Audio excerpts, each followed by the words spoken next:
Living aboard a spaceship is as exciting as it is difficult.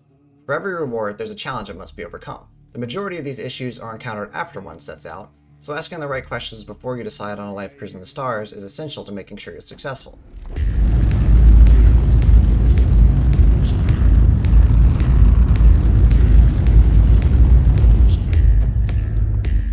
Those questions are, which ship to buy, what to bring aboard, and how you're going to pay for it all.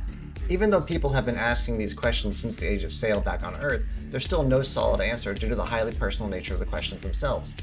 With that being said though, we're here to help you make the right decisions to prepare for your life in the void. Living aboard a spaceship is a dream that many aspire to. Even those that don't want to live the lifestyle often still romanticize it, and Spectrum is flooded with examples of adventurers, soldiers, and underdog outlaws living life on their spaceships as they move from one adventure to the next. The big question though is, which ship do you want to live on?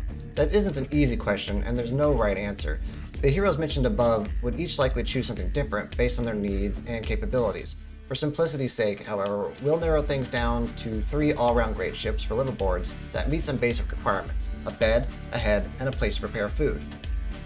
The Mustang Beta, nicknamed the Bang Stang by its enthusiastic fans, is on a list for obvious reasons. It's the smallest ship that someone can cram themselves into and live on. The Beta, like all Mustangs, is quite nimble, but it isn't particularly fast. That's okay though, as the Beta isn't designed to win races but to endure. What it loses in raw speed, it gains in impressive range and longevity. It packs a whopping 700 quantum fuel, more than any other light ship, and an efficient drive that lets it travel the full length of a star system before needing to stop for a refuel.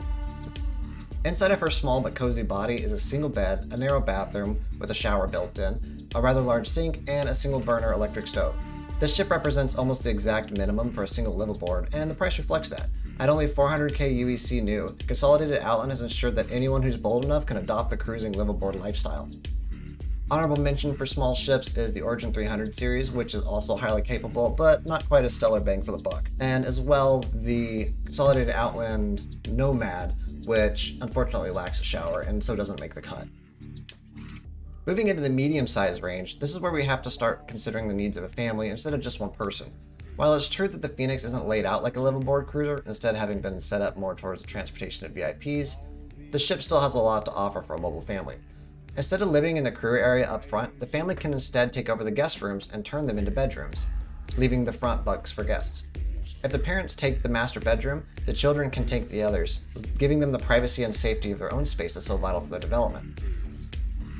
The rest of the ship is filled with comforts. Lots of windows, plenty of seats, a jacuzzi for lounging, and a bar that's eager to be transformed into a regular kitchen space. Below the main deck is a cargo compartment with elevator access to ensure that those on board can easily access their supplies and belongings. The Archimedes on the back is a great toy to enjoy or explore with, and more toys, like a tumble, can be placed below decks if you don't mind giving up a little bit of the space that would have otherwise been used for supplies. All of these amazing features make the Constellation Phoenix the clear winner, all to be had for about 5.6 million UEC. Honorable mention also goes to the Aegis Retaliator. While the living situation is far less luxurious, it's also far cheaper thanks to its modularity and availability. The Mercury Star Runner is also a good pick, but it lacks the separated bedrooms of the Phoenix and so doesn't make the cut for that reason.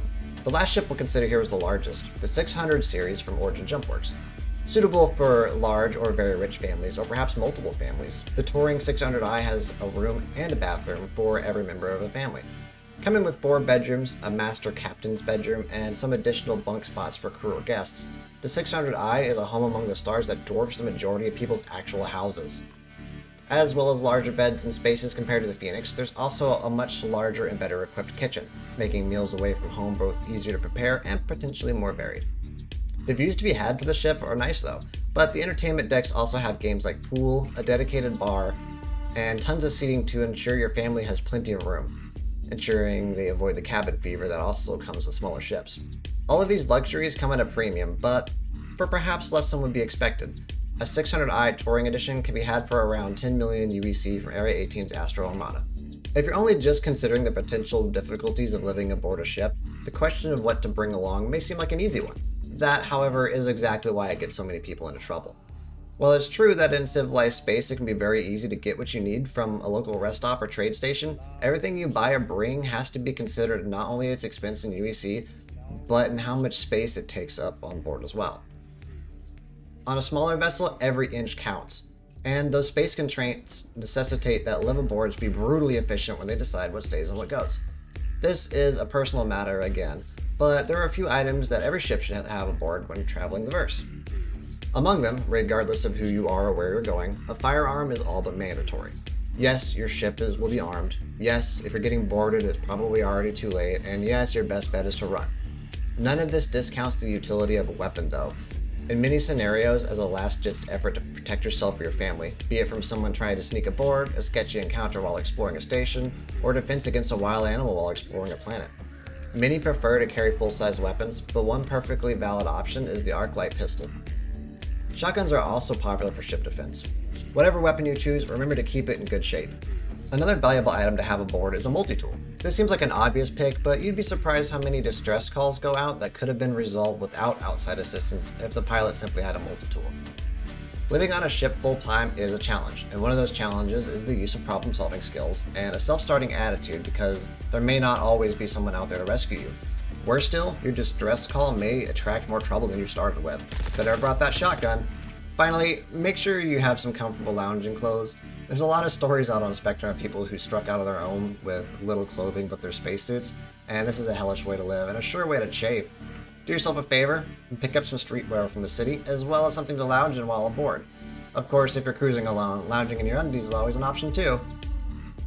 The final consideration to living aboard is the one that gets the most attention. This is with good reason, as this is the one that will determine if you can actually do what you dream of doing long term. How exactly are you going to pay for all this fuel, food, and water? Thankfully, in our current era, keeping yourself in the black is easier than it's ever been. People need things delivered, places scouted, and people moved. Thanks to the magic of the Moby Glass, it's easy to check for local contracts for you to fulfill. The size of your ship will determine what you're able to do. The largest ship perhaps shouldn't be doing the scouting, but the smallest probably won't inspire much confidence or comfort in a passenger either. Cargo runs can be done by basically any ship, so long as the cargo can fit inside. For a liveaboard, bounty hunting is a risky trade. Leave the murder to the professionals or you may end up without a ship or worse. And that just doesn't seem like a risk worth taking when your ultimate goal is to just happily soar among the stars and adventure at your own pace. I hope this roundup of things to consider for the budding privateer is of use. A life in space is dangerous and difficult, but also one of the greatest ways to live.